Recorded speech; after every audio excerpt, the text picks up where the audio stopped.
বিসমিল্লাহির রহমানির রহিম। প্রিয় দেশবাসী, শিশু, কিশোর কিশোরী, তরুণ তরুণী, ছাত্রছাত্রী, বয়স্ক, বৃদ্ধ, নারী পুরুষ সবাইকে আমার সালাম জানাচ্ছি। আসসালামু আলাইকুম। শুরুতেই আপনাদের সবাইকে জানাই পবিত্র ঈদুল আজহার শুভেচ্ছা। ঈদ মোবারক। প্রতি বছরই এই দিনটি আমাদের সামনে হাজির হয় ত্যাগের এক মহান দৃষ্টান্ত হয়ে। আমরা যদি কোরবানির মাহাত্ম্যকে ধারণ করে লোভ, স্বার্থপরতা, হিংসা বিদ্বেষ মুক্ত হয়ে সমাজ ও রাষ্ট্র বিনির্মাণে নিজেদের নিয়োজিত করতে না পারি, তাহলে কোরবানির ঈদ আনুষ্ঠানিকতা ছাড়া আর কিছুই নয়। আসুন এবছর কোরবানিকে সুন্দর, ত্যাগের মহিমায় মহিমান্বিত করে গরিব বান্ধব করে তোলে। প্রিয় দেশবাসী, কোরবানির পশুর চামড়া থেকে অর্জিত আয়ে আমার আপনার দরিদ্র আত্মীয় পরিজন, প্রান্তিক জনগোষ্ঠী ও দেশের লক্ষ লক্ষ মাদ্রাসা শিক্ষার্থী উপকৃত হয়। আমাদের গরিব স্বজন ও প্রতিবেশীরা তাদের হক যেন ঠিক বুঝে পায়, সেদিকে আমাদের মনোযোগ দিতে হবে। তবেই এই উৎসবটি হয়ে উঠবে ধনী গরিব সকলেরই উৎসব। পশুর চামড়ার ন্যায্য মূল্য নির্ধারণ, বর্জ্য ব্যবস্থাপনা সহ সার্বিক বিষয়ে সুষ্ঠু ব্যবস্থাপনা নিশ্চিত করতে সরকারের একটি উচ্চ পর্যায়ের কমিটি কাজ করছে। একটি কন্ট্রোল রুমও খোলা হয়েছে। কোরবানির চামড়া সংক্রান্ত যে কোনো সমস্যা, অভিযোগ ও পরামর্শ এই হটলাইনের নম্বরে ফোন করে নেওয়া যাবে। আমরা এই বছর কোরবানির পশুর চামড়া সংরক্ষণে 30,000 টন লবণ বিনামূল্যে সরবরাহ করেছি। কোরবানির ঈদে আরও একটি গুরুত্বপূর্ণ বিষয় হলো পরিষ্কার পরিচ্ছন্নতা। আমি দেশবাসীর প্রতি আকুল আহ্বান জানাই, আপনারা সকলে পরিবেশ পরিচ্ছন্ন রাখতে সমবেতভাবে এগিয়ে আসবেন। বিশেষ করে তরুণ তরুণীদেরকে এই বিষয়ে দৃষ্টি আকর্ষণ করছি। এবছর যারা হজব্রত পালন করছেন তাদের প্রত্যেককে জানাচ্ছি আন্তরিক শুভেচ্ছা ও অভিনন্দন। মহান রব্বুল আলমিনের অশেষ মেহেরবানিতে, আপনাদের দোয়ায় এবং সংশ্লিষ্ট সবার সর্বোচ্চ আন্তরিকতা ও পেশাদারিত্বের ফলে এবছর আমাদের হজ ব্যবস্থাপনায় সাফল্য এসছে। প্রথমবারের মতো সরকারি ব্যবস্থাপনায় লাব্বায়েক অ্যাপের মাধ্যমে হজের সার্বিক ব্যবস্থাপনা ও সেবা নিশ্চিত করা হচ্ছে। এখন পর্যন্ত হজ ব্যবস্থাপনায় কোনো অনিয়মের খবর আসেনি। টাকা দিয়েও হজে যেতে না পারার যন্ত্রণা কাউকে কাঁদতে হয়নি। হজ ক্যাম্প কিংবা বিমানবন্দরে কোনো হাজিকে প্রতিবাদ বিক্ষোভ করতে হয়নি। প্রথমবারের মতো সরকারি টাকায় কাউকে হজে পাঠানো হয়নি। প্রিয় দেশবাসী, ঈদুল ফিতরের অভিজ্ঞতাকে কাজে লাগিয়ে দীর্ঘমেয়াদে বাজারের জিনিসপত্রের দাম স্থিতিশীল রাখতে আমরা তৎপর হয়েছি। এবার কোরবানির ঈদেও কোনো জিনিসের দাম যাতে আকস্মিকভাবে বেড়ে না যায়, সেদিকে আমরা সর্বোচ্চ নজর দিয়েছি। ফলে এবার আলু, পেঁয়াজ, ডিম, চিনি, শাকসবজি, তরিতরকারি ও মশলাসহ অধিকাংশ পণ্যের দাম গত বছরের তুলনায় কমেছে। আমরা সার্বিক বাজার ব্যবস্থাকে দুর্বৃত্তদের চক্র থেকে বের করে এনে বাজারে একটা প্রতিযোগিতামূলক পরিবেশ তৈরি করতে পেরেছি। জনগণকে ন্যায্য মূল্যে নিত্য প্রয়োজনীয় জিনিস পৌঁছে দিতে সরকারের সব রকমের চেষ্টা অব্যাহত আছে। পাশাপাশি এই কোরবানির ঈদেও দেশবাসী যাতে নির্বিঘ্নে নিজেদের দেশের বাড়িতে যাতায়াত করতে পারেন, সেজন্য সরকার সর্বোচ্চ ব্যবস্থা নিয়েছে। আইনশৃঙ্খলা বাহিনীর সদস্যরা মানুষের জানমালের নিরাপত্তায় সজাগ রয়েছেন। ঈদের ছুটির মধ্যেও বিপুল সংখ্যক কর্মকর্তা কর্মচারী এবং পুলিশ ও সেনাবাহিনীর সদস্যরা অক্লান্ত পরিশ্রম করছেন। আমি তাদের প্রতি আন্তরিক কৃতজ্ঞতা জানাচ্ছি। শুধু ঈদের সময় নয়, আগামী দিনে কখনোই বাস, রেল ও বিমান যাত্রায় কোনো ধরনের অনিয়ম যাতে না হয়, সেজন্য সরকার একটি কেন্দ্রীয় অনলাইন টিকেটিং প্ল্যাটফর্ম করতে যাচ্ছে, যেখানে এই একই প্ল্যাটফর্ম থেকেই যাত্রীরা খুব সহজেই বাস, ট্রেন ও ফ্লাইটের টিকিট ক্রয় করতে পারবেন। একই রকমভাবে সব ধরনের সরকারি সেবা যাতে জনগণের দোরগোড়ায় পৌঁছে যায়, সেজন্য নাগরিক সেবা বাংলাদেশ এই নামে একটি সেন্টার পরিচালিত হচ্ছে। দেশের সর্বত্র শহরে, হাটে বাজারে তরুণ তরুণীদের মাধ্যমে বেসরকারি ব্যবস্থাপনায় সার্ভিস সেন্টার স্থাপনের কাজ শুরু করেছে। এটি ঢাকা শহরে কয়েকটি সেবাকেন্দ্রের মাধ্যমে শুরু হয়েছে। প্রশিক্ষণপ্রাপ্ত স্থানীয় তরুণ উদ্যোক্তারা নাগরিক সেবাকেন্দ্র থেকে সাধারণ নাগরিকদের এনআইডি, পাসপোর্ট, লাইসেন্স, পুলিশের কাছে জিডি করা, কর ফাইলিং করা সহ বিভিন্ন সরকারি ডিজিটাল সেবা দেবেন। এর ফলে দালাল চক্রের খপ্পর থেকে মুক্তি পাওয়া যাবে, নানা রকম হয়রানি ও ভোগান্তি কমবে বলে আমরা আশাবাদী। এই প্রজেক্ট শূন্য বাজেটে আমরা শুরু করেছি। দেশের বিদ্যমান অব্যবহৃত সম্পদ ব্যবহার করেই সামনে এগিয়ে চলা সম্ভব, এটাই আমরা বাস্তবে করে দেখার চেষ্টা করছি। আমাদের চেষ্টা হচ্ছে প্রতিটি মন্ত্রণালয় থেকে যতগুলি সেবা এর আওতায় আনা যায় সবগুলোকে নিয়ে আসা। আমরা চেষ্টা করছি যাতে শিশু জন্মগ্রহণ করা মাত্রই তার জন্ম সনদ পেয়ে যায়, ওটাই হবে তার নাগরিক স্বীকৃতি এবং রাষ্ট্র কর্তৃক তার দায়িত্ব গ্রহণের অঙ্গীকার। ওইখান থেকেই যাবতীয় সকল সনদ সে তার নাগরিক অধিকার হিসেবে ক্রমাগতভাবে সম্মানের সঙ্গে পেতে থাকবে। এক অফিস থেকে আরেক অফিসে তার দৌড়াতে হবে না, দালালের পেছনে মাসের পর মাস ঘুরতে হবে না। বিদেশ সফরে গেলে সেখানকার প্রবাসী বাংলাদেশিরা প্রায় আমাদেরকে সরকারি সেবা পেতে নানা রকম দুর্ভোগের কথা জানান। প্রবাসীদের জন্য বিদেশে তাদের নিজ নিজ শহরে আমরা বেসরকারি উদ্যোগে পরিচালিত নাগরিক সেবা কেন্দ্র স্থাপনের উদ্যোগ নিচ্ছি। সেখান থেকে তারা পাসপোর্ট নবায়ন, জাতীয় পরিচয়পত্র ইত্যাদি সংগ্রহ করতে পারবেন। এগুলো কঠিন কাজ, এগুলোকে কঠিন করা হয়েছে, কিন্তু এখন সরকারের অভ্যন্তরে সাহসী ও উদ্যোগী সিনিয়র সচিব এবং ডিজিদের সহযোগিতায় অন্তর্বর্তী সরকারের মেয়াদকালে আমরা এটা সমাপ্ত করতে বদ্ধপরিকর। প্রিয় দেশবাসী, আপনারা জানেন ঐতিহাসিক অভ্যুত্থানের পর এই সরকার যখন দায়িত্ব গ্রহণ করে তখন দেশের অর্থনৈতিক অবস্থা ছিল ভয়াবহ। ভয়ঙ্করভাবে যুদ্ধবিধ্বস্ত দেশের অর্থনীতিও এতটা খারাপ থাকে না যতটা খারাপ করে দিয়েছে 16 বছরের লাগামহীন লুটপাটতন্ত্র।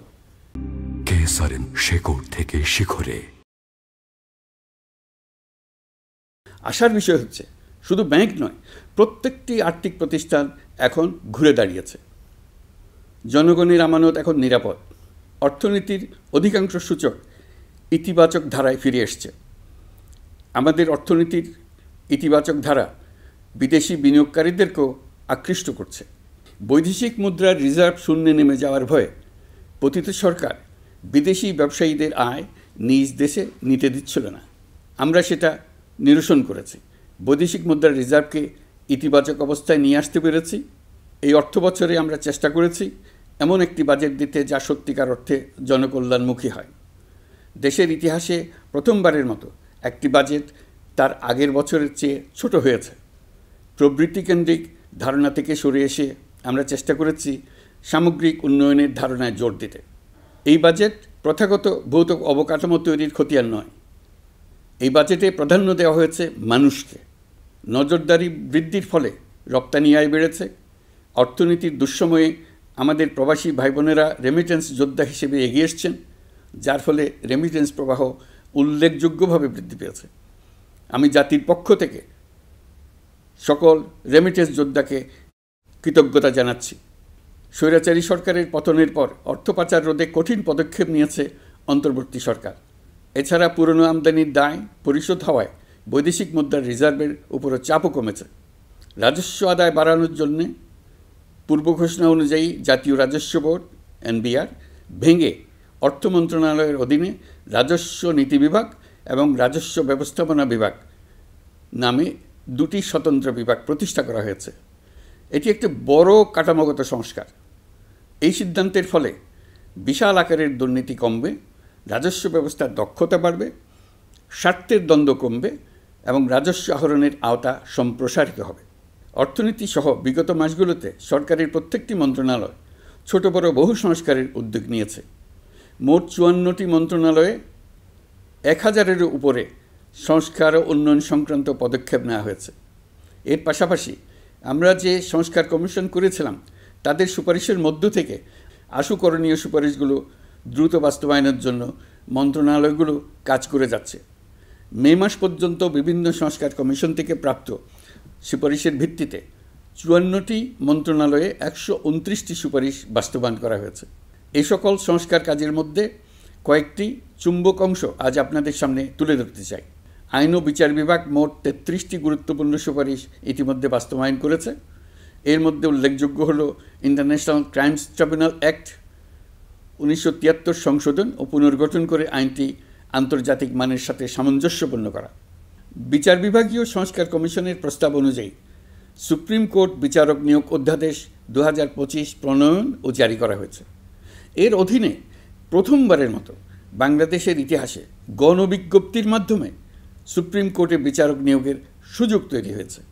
দেওয়ানি কার্যবিধির সংশোধন করা হয়েছে, যার ফলে এখন বাদীকে আর দিনের পর দিন সশরীরে আদালতে যেতে হবে না। এক একটি দেওয়ানি মামলা নিষ্পত্তি হতে আগে যত সময় লাগত, এই সংশোধনীর ফলে সময়সীমা অর্ধেকে কমিয়ে আনা সম্ভব হবে বলে আমরা মনে করছি।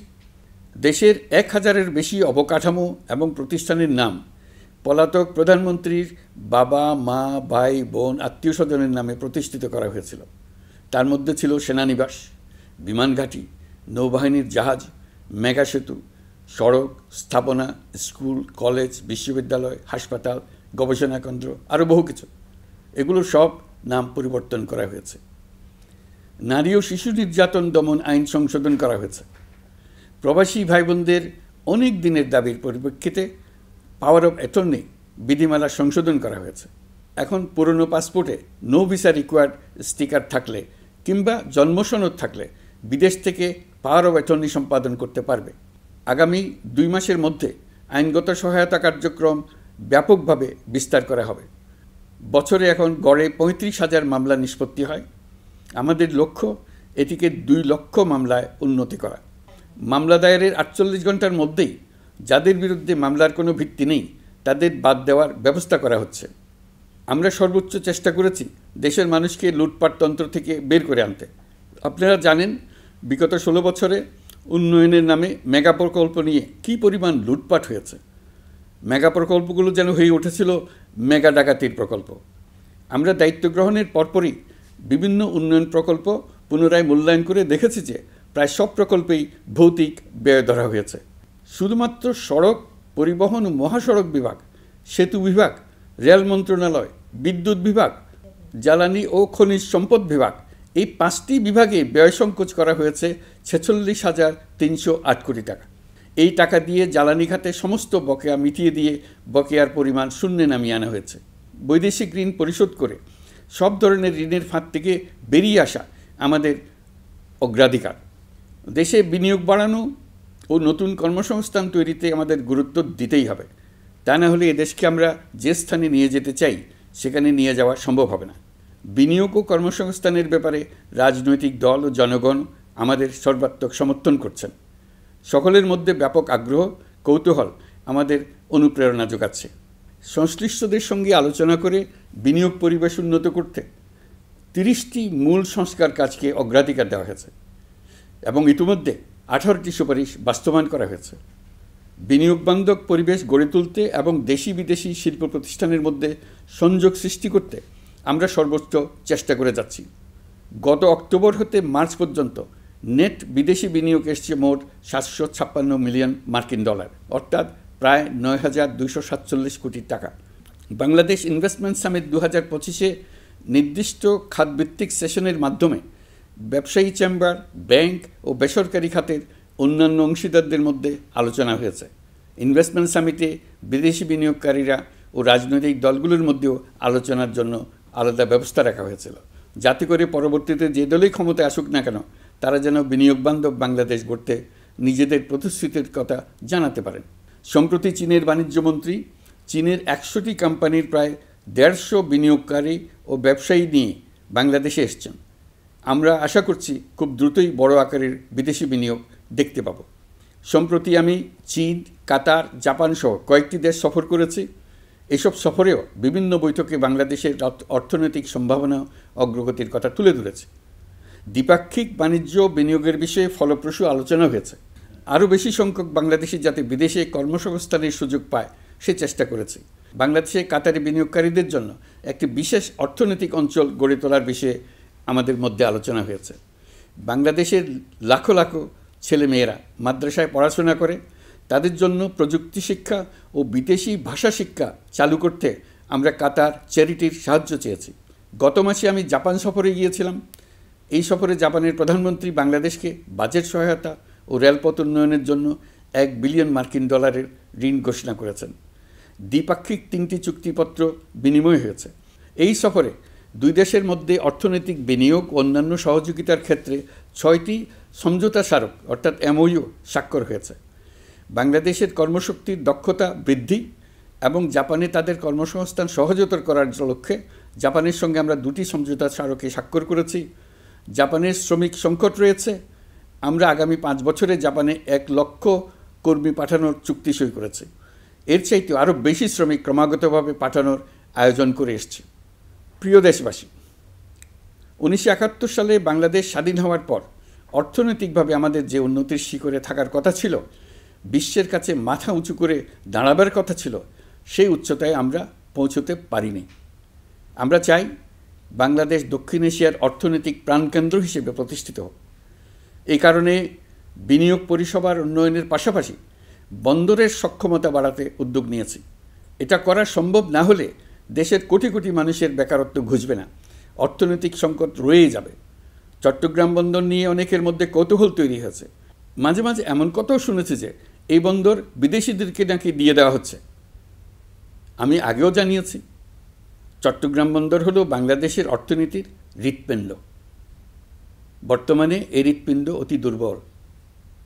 এখন যে অবস্থায় আছে সেই অবস্থায় তাকে রেখে দিলে আমাদের অর্থনীতিকে সামনে এগিয়ে নিয়ে যাওয়া সম্ভব হবে না। এই হৃৎপিণ্ডকে বড় করতে হবে, মজবুত করতে হবে, সুঠাম করতে হবে।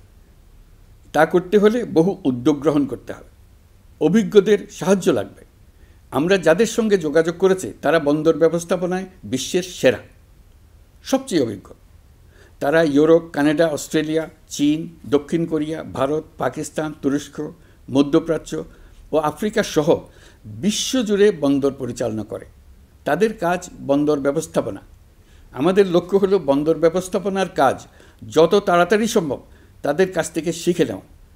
আমি গ্যারান্টি দিয়ে বলতে পারি, যদি 31 সালের মধ্যে আমরা বন্দরের কাজ শিখে ফেলি, এর পরবর্তী 5 বছরে অর্থাৎ 36 সালের মধ্যে পৃথিবীর যত দেশে যত বন্দর এই কোম্পানিগুলো চালায় তাদের বহু বন্দর এই বাংলাদেশিরাই পরিচালনা করবে।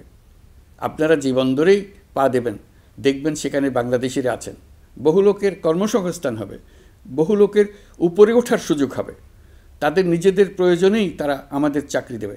আগে যে কোনো জাহাজে চড়লে দেখতাম জাহাজের নাবিক চট্টগ্রামের কিংবা সিলেটের। বন্দরের কাজ একবার শিখে নিতে পারলে ভবিষ্যতে আমরা যে বন্দরে যাব না কেন দেখব সেখানে চট্টগ্রাম, নোয়াখালী, সিলেট আর বরিশালের লোক, বাংলাদেশের লোক। আমাদের বন্দর যদি আধুনিক হয় তা শুধু বাংলাদেশের অর্থনীতিতেই ভূমিকা রাখবে না, বরং আমরা নেপাল, ভুটান সহ পার্শ্ববর্তী সকল দেশের অর্থনীতিতে ইতিবাচক ভূমিকা রাখতে সক্ষম হব। এই বন্দরই হবে অঞ্চলের অর্থনীতির সমৃদ্ধির চাবিকাঠি।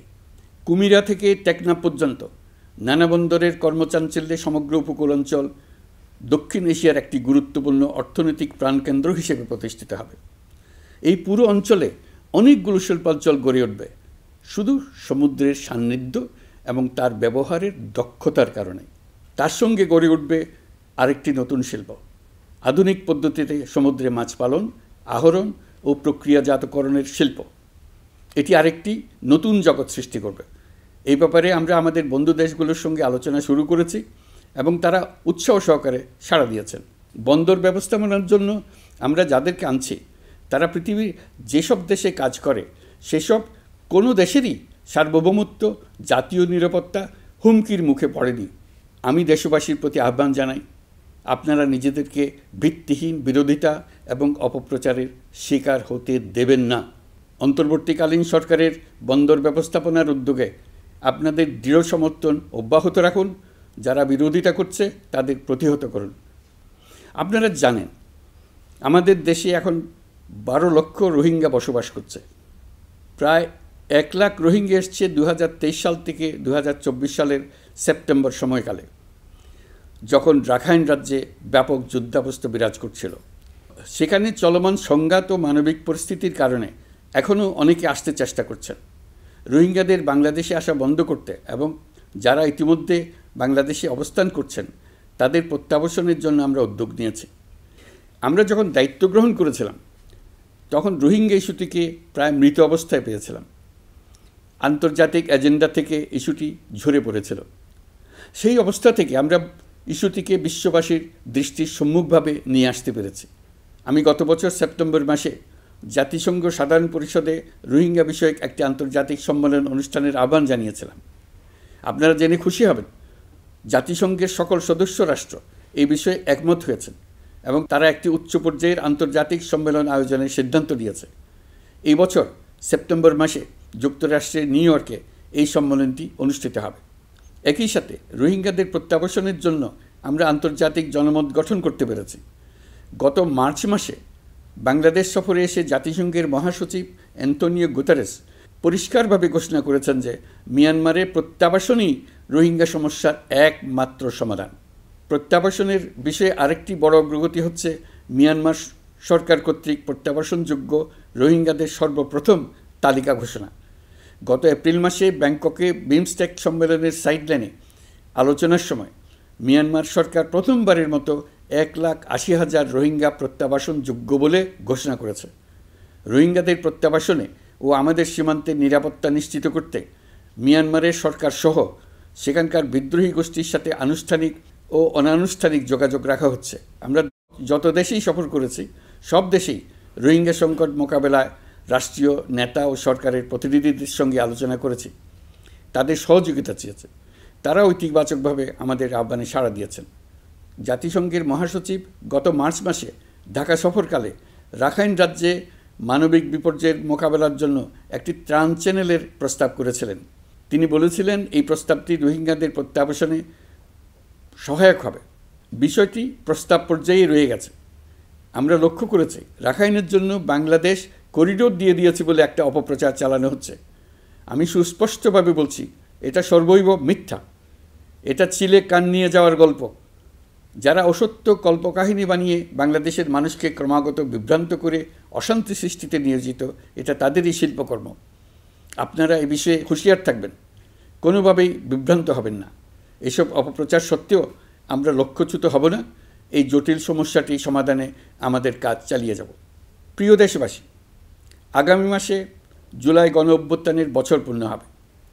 যাদের আত্মত্যাগের কারণে এই অভ্যুত্থান সম্ভব হলো, আমরা তাদেরকে এবং তাদের পরিবারকে প্রতি মুহূর্তে আমাদের দৃষ্টিতে রেখেছি। তাদের জন্য নানা কর্মসূচি আমরা বাস্তবায়ন করে চলেছি।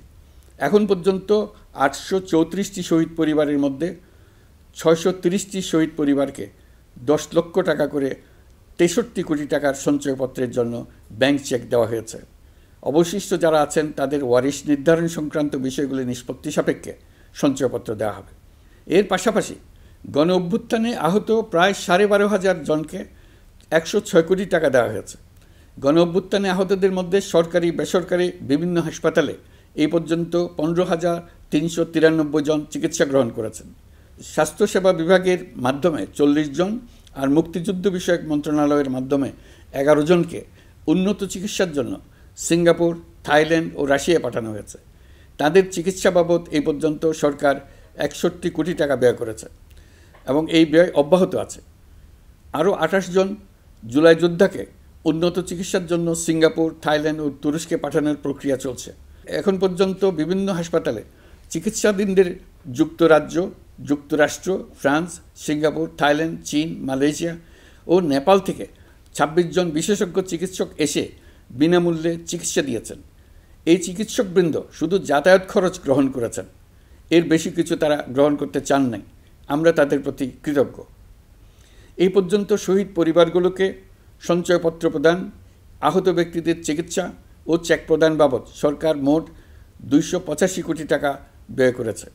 প্রিয় দেশবাসী, আমি শুরু থেকেই বলেছি, পতিত স্বৈরাচার বাংলাদেশকে যেভাবে ধ্বংসস্তূপ বানিয়েছে, সেখান থেকে নতুন করে যাত্রা শুরু করতে হলে ন্যূনতম 3টি আবশ্যিক কাজ সম্পন্ন করতে হবে।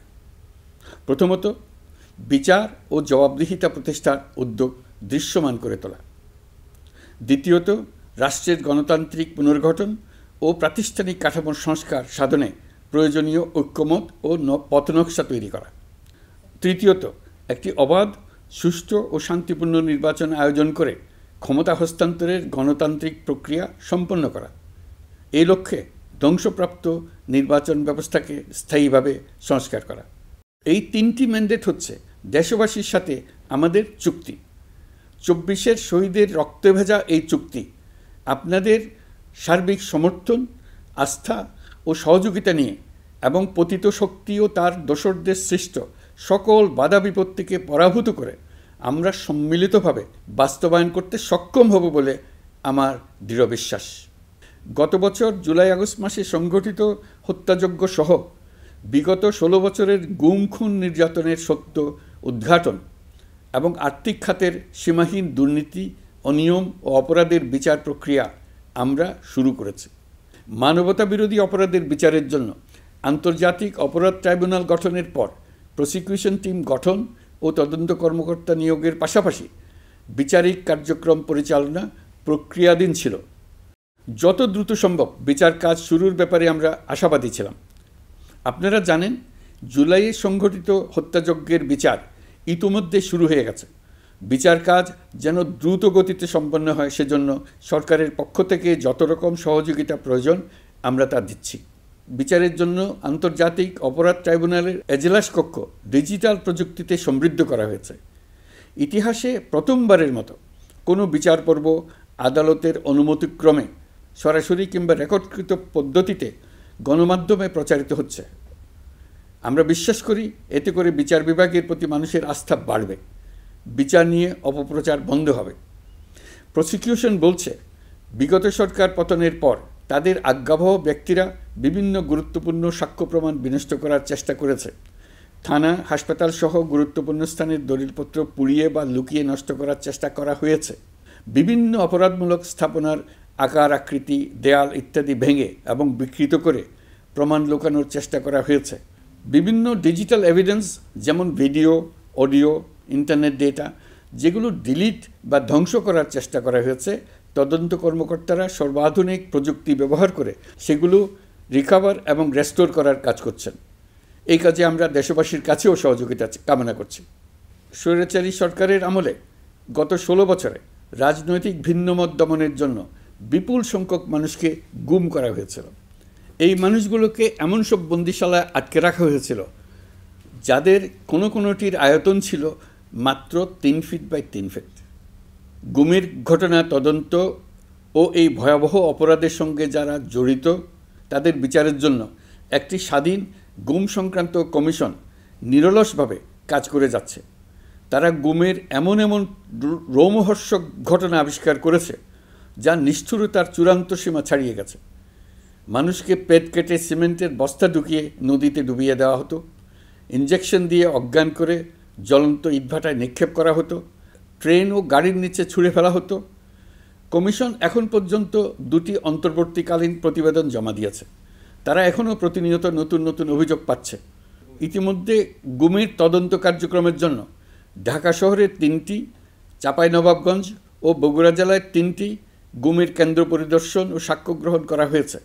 তদন্ত কাজে মানুষের সম্পৃক্ততা বাড়াতে বিশ্ববিদ্যালয়, মাদ্রাসা পর্যায়ে গণশুনানি গ্রহণ করা হয়েছে। মোট 8 শতাধিক শিক্ষার্থী, শিক্ষক, সাধারণ মানুষ গণশুনানিতে অংশ নিয়েছেন। গুম সংক্রান্ত বেশ কিছু অভিযোগ ইতিমধ্যে আন্তর্জাতিক অপরাধ ট্রাইব্যুনালের তদন্ত সংস্থার কাছে জমা হয়েছে। এছাড়াও এই সংক্রান্ত একটা আইন প্রণয়নের কাজ প্রায় শেষ পর্যায়ে আছে। অল্প কিছুদিনের মধ্যেই এটি চূড়ান্ত হবে বলে আশা করছি। গত 16 বছর ধরে এদেশের প্রতিটি স্তরে অপরাধ, অনিয়ম, দুর্নীতির ভাইরাস ছড়িয়ে পড়েছিল। এই রোগাক্রান্ত রাষ্ট্র ব্যবস্থাকে রোগমুক্ত করে জনগণের কল্যাণমুখী করতে হলে আমাদের রাজনৈতিক দলগুলোর সক্রিয় অংশগ্রহণ জরুরি। আমরা দায়িত্ব নেবার পর থেকেই রাজনৈতিক দলগুলোর সাথে নিয়মিত যোগাযোগ রেখেছি। বিভিন্ন ইস্যুতে রাজনৈতিক নেতাদের সঙ্গে আলাদা এবং একত্রিতভাবে বৈঠক করেছি। সর্বশেষ গত মাসের শেষ সপ্তাহেও বিভিন্ন রাজনৈতিক দলের নেতৃবৃন্দের সঙ্গে আমি বৈঠক করেছি এবং চলতি সপ্তাহে জাতীয় ঐক্যমত কমিশনের 2য় পর্বের আলোচনা শুরু করেছি। সরকার পরিচালনায় তারা তাদের গুরুত্বপূর্ণ মতামত তুলে ধরেছেন। রাজনৈতিক দলগুলো শুরু থেকে আমাদের সাথে সহযোগিতা করে আসছেন এবং সবসময় তারা সহযোগিতা অব্যাহত রাখার প্রতিশ্রুতি দিয়েছেন। প্রিয় দেশবাসী, আপনাদের নিশ্চয় মনে আছে জুলাই গণঅভ্যুত্থানের নেতৃত্ব অংশ নেওয়া শিক্ষার্থীরা একটি জুলাই ঘোষণাপত্র দেওয়ার কথা জানিয়েছিল। তারা আমাকেও সেখানে আমন্ত্রণ জানায়। আমি বলেছিলাম দেশের সকল রাজনৈতিক ব্যক্তিবর্গ, নাগরিক সমাজের প্রতিনিধি সহ অন্যদের সঙ্গে নিয়ে সকলে মিলে এই ঘোষণাপত্র দেওয়া ভালো হবে। এর পাশাপাশি আগামী জুলাই মাসেই সকল রাজনৈতিক দলের ঐকমত্যের ভিত্তিতে একটি জুলাই সনদ প্রস্তুত করে আমরা জাতির সামনে উপস্থাপন করতে পারব বলে আশা করছি। এই জুলাই সনদ হলো একটি প্রতিশ্রুতি, একটি জনকল্যাণমুখী রাষ্ট্র নির্মাণের জন্য সংস্কার কমিশন যে প্রস্তাবগুলো দিয়েছে সেগুলোর মধ্য থেকে রাজনৈতিক দলগুলো যে কয়টিতে একমত হয়েছে তার তালিকা থাকবে এই সনদে। জুলাই সনদে স্বাক্ষর করে তারা জাতির কাছে সেগুলো বাস্তবায়নের অঙ্গীকার করবে। জুলাই সনদ অনুযায়ী আশু করণীয় সংস্কার কাজগুলো আমরা বাস্তবায়ন করতে প্রতিজ্ঞাবদ্ধ। বাকি অংশের বেশ কিছু কাজও আমরা শুরু করে যেতে চাই। আশা করি অবশিষ্ট অংশ পরবর্তীতে নির্বাচিত সরকারের মাধ্যমে বাস্তবায়ন অব্যাহত থাকবে।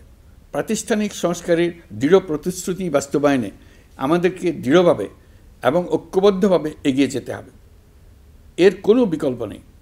এর বাস্তবায়নের মাধ্যমে পুরো বিশ্বের কাছে দেশের নতুন ঐক্যবদ্ধ ভাবমূর্তি তুলে ধরা যাবে।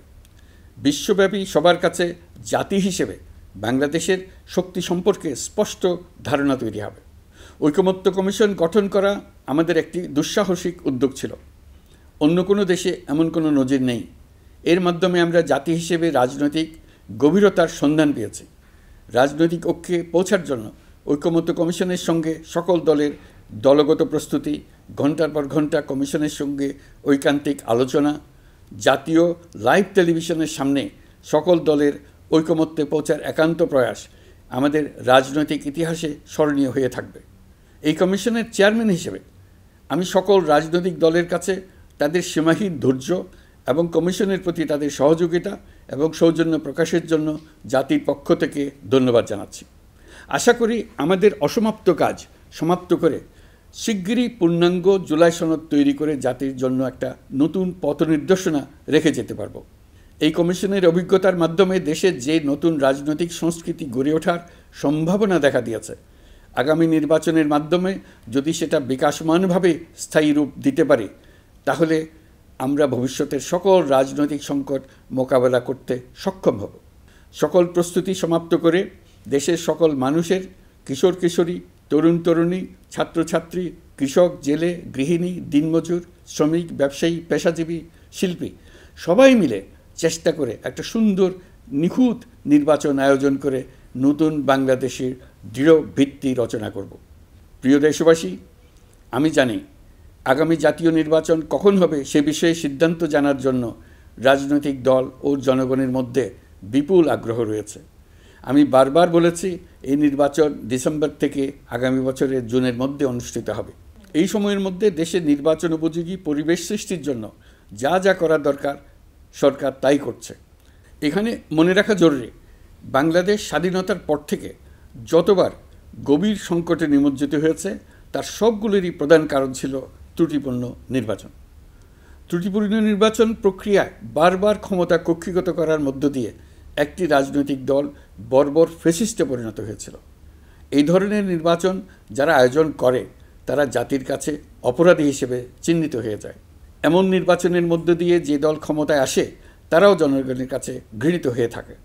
এই সরকারের একটি বড় দায়িত্ব হলো একটি পরিচ্ছন্ন, উৎসবমুখর, শান্তিপূর্ণ, বিপুলভাবে অংশগ্রহণের পরিবেশে একটি নির্বাচন অনুষ্ঠান করা, এমন একটি নির্বাচন আয়োজন করা যাতে করে দেশ ভবিষ্যতে নতুন সংকটে না পড়ে। এই জন্য সবচেয়ে বেশি গুরুত্বপূর্ণ হলো প্রাতিষ্ঠানিক সংস্কার। যেই প্রতিষ্ঠানগুলো নির্বাচনের সঙ্গে সরাসরি জড়িত সেগুলোতে যদি সুশাসন নিশ্চিত করা না যায় তাহলে ছাত্র জনতার সকল আত্মত্যাগ বিফলে যাবে। সংস্কার, বিচার, নির্বাচন এই তিনটি ম্যান্ডেটের ভিত্তিতে আমরা দায়িত্ব গ্রহণ করেছিলাম। সেই বিবেচনায় আগামী রোজার ঈদের মধ্যে সংস্কার ও বিচারের বিষয়ে আমরা একটি গ্রহণযোগ্য জায়গায় পৌঁছতে পারব বলে বিশ্বাস করি। বিশেষ করে মানবতাবিরোধী অপরাধের বিচার, যা কিনা জুলাই গণ অভ্যুত্থানের শহীদদের প্রতি আমাদের সম্মিলিত দায়, সেই বিষয়ে আমরা দৃশ্যমান অগ্রগতি দেখতে পারব। এতে আমাদের উপর আপনাদের অর্পিত ম্যান্ডেট ন্যূনতম হলেও বাস্তবায়ন করে যেতে পারব। সেই বিবেচনায় ও ইতিহাসে সবচেয়ে অবাধ, সুষ্ঠু, প্রতিদ্বন্দ্বিতামূলক ও গ্রহণযোগ্য নির্বাচন আয়োজনের জন্য সকল পক্ষের সঙ্গে আমরা আলোচনা করেছি। পাশাপাশি বিচার, সংস্কার ও নির্বাচন সংক্রান্ত চলমান সংস্কার কার্যক্রম পর্যালোচনা করে আমি আজ দেশবাসীর কাছে ঘোষণা করছি যে আগামী জাতীয় নির্বাচন 2026 সালের এপ্রিলের প্রথমার্ধের যে কোনো একটি দিনে অনুষ্ঠিত হবে। এই ঘোষণার ভিত্তিতে নির্বাচন কমিশন উপযুক্ত সময়ে আপনাদের কাছে নির্বাচনের বিস্তারিত রোডম্যাপ প্রদান করবে। আমরা এমন নির্বাচন চাই যা দেখে অভ্যুত্থানের শহীদদের আত্মা তৃপ্তি পাবে, তাদের আত্মা শান্তি পাবে। আমরা চাই আগামী নির্বাচনে সবচেয়ে বেশি ভোটার, সবচেয়ে বেশি প্রার্থী ও দল অংশ নেক। এটা সবচেয়ে অবাধ, সুষ্ঠু ও নিরপেক্ষ নির্বাচন হিসেবে জাতির কাছে স্মরণীয় হয়ে থাকুক। 1.5 যুগ পরে দেশে সত্যিকারের একটি জনপ্রতিনিধিত্বশীল সংসদ গঠিত হবে। বিপুল তরুণ গোষ্ঠী এবার জীবনে প্রথম ভোট দেওয়ার সুযোগ পাবে। এসব লক্ষ্যে প্রয়োজনীয় সকল পদক্ষেপ নেওয়ার জন্য আমরা জাতির কাছে অঙ্গীকারবদ্ধ। আমি দেশবাসীর প্রতি আহ্বান জানাই, আপনারা সকল রাজনৈতিক দল এবং আপনাদের এলাকার প্রার্থীদের কাছ থেকে সুনির্দিষ্ট অঙ্গীকার আদায় করে নেবেন, যেন আগামী সংসদের প্রথম অধিবেশনেই যেসব সংস্কারের প্রশ্নে ঐকমত্য অর্জিত হয়েছে তা কোনো প্রকার কাটাছেঁড়া ছাড়াই যেন তারা অনুমোদন করেন। আপনারা ওয়াদা আদায় করে নেবেন যে তারা বাংলাদেশের স্বাধীনতা, সার্বভৌমত্ব, আঞ্চলিক অখণ্ডতা এবং জাতীয় মর্যাদার প্রশ্নে কখনো কোনো প্রকার আপোষ করবেন না এবং দেশের বাইরের কোনো শক্তির কাছে দেশের স্বার্থ বিকিয়ে দেবেন না। আপনারা তাদের কাছে সুনির্দিষ্ট প্রতিশ্রুতি আদায় করে নেবেন এই মর্মে যে তারা কখনোই কোনো অবস্থাতেই আপনাদের গণতান্ত্রিক অধিকার ও মানবিক মর্যাদার ক্ষুণ্ণ করবেন না। আপনারা তাদের কাছে অঙ্গীকার আদায় করে নেবেন যে তারা সম্পূর্ণ সততা ও স্বচ্ছতার সাথে দেশ পরিচালনা করবেন এবং সকল প্রকার দুর্নীতি, দলীয়করণ, টেন্ডারবাজি, সিন্ডিকেটবাজি, চাঁদাবাজি, সন্ত্রাসী কর্মকাণ্ড ইত্যাদি গণবিরোধী কাজ থেকে নিজেদেরকে সম্পূর্ণভাবে মুক্ত রাখবেন। আমি আপনাদের আবারও স্মরণ করিয়ে দিতে চাই যে এবারের নির্বাচন শুধু শান্তিপূর্ণ নির্বাচন করার বিষয় নয়, এটা ছাত্র জনতার অভ্যুত্থানের আকাঙ্ক্ষা নতুন বাংলাদেশ গড়ার নির্বাচন। এই নির্বাচনে পরিচিত দলগুলিই থাকবে, তাদের পরিচিত মার্কাগুলিই থাকবে, কিন্তু ভোটারকে বের করে আনতে হবে যে এই মার্কার পেছনে আপনার কাছে ভোট প্রার্থীরা কে কতটুকু নতুন বাংলাদেশ গড়ার জন্য প্রস্তুত, কে কতটা প্রতিজ্ঞাবদ্ধ। আমরা যারা এই নির্বাচনে ভোটার হব তারা অত্যন্ত সৌভাগ্যবান এবং সৌভাগ্যবতী। আমরা একটা অনন্য ঐতিহাসিক ভূমিকা পালনের সুযোগ ও দায়িত্ব পাচ্ছি। আমরা জাতির নতুন যাত্রাপথ তৈরি করে দেওয়ার দায়িত্ব পাচ্ছি। আমরা নতুন রাজনৈতিক সংস্কৃতি সৃষ্টির মহান সুযোগটা পাচ্ছি। আমাদের সুচিন্তিত ভোটের মাধ্যমেই নতুন বাংলাদেশ নির্মিত হবে। শহীদদের রক্তদান সার্থক হবে। আশা করি বিষয়টা নিয়ে চিন্তাভাবনা করেই সবাই ভোট কেন্দ্রে যাব এবং দৃঢ়প্রত্যয়ে ভোট দেব। এখন থেকে ভাবনা চিন্তা শুরু করুন, আলোচনা শুরু করুন। এখন থেকে আপনাদের ভোটের গুরুত্বটা বুঝে নিন। আপনার এবারের ভোটের গুরুত্ব ঐতিহাসিক মানদণ্ডে দেখা হবে। প্রিয় দেশবাসী, আমাদের সবসময় মনে রাখতে হবে পতিত ফ্যাসিবাদ ও তার দেশি বিদেশি দোসররা নতুন বাংলাদেশ গড়ার সম্মিলিত প্রচেষ্টাকে পদে পদে বাধাগ্রস্ত করার চেষ্টা চালিয়ে যাচ্ছে। তারা নানামুখী অপপ্রচারে লিপ্ত। তারা সবসময় চাইবে জুলাই অভ্যুত্থানের মাধ্যমে তৈরি হওয়া জাতীয় ঐক্যের শক্তিকে পরাভূত করতে, গণতান্ত্রিক আকাঙ্ক্ষা বাস্তবায়নের প্রচেষ্টাকে লাইনচ্যুত করতে এবং বাংলাদেশকে পুনরায় করায়ত্ত করতে। আমি আগেও বলেছি, আজ আবারও বলছি, আমরা একটা যুদ্ধ অবস্থায় আছি। এখন আমাদের একতাবদ্ধ থাকতে হবে যে কোনো মূল্যে। পরাজিত শক্তি এবং তাদের সহযোগীরা ওত পেতে বসে আছে আমাদের ছোবল মারার জন্য, আমাদের অগ্রযাত্রাকে রুখে দেওয়ার জন্য।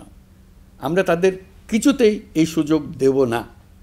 আসুন আমরা আমাদের সম্মিলিত প্রচেষ্টায় প্রিয় মাতৃভূমির স্বাধীনতা, সার্বভৌমত্ব, আঞ্চলিক অখণ্ডতা ও জাতীয় মর্যাদার বিরুদ্ধে যে কোনো আঘাত প্রতিহত করার উদ্দেশ্যে প্রতিরোধের ঐক্যবদ্ধ সুদৃঢ় প্রাচীর গড়ে তুলি।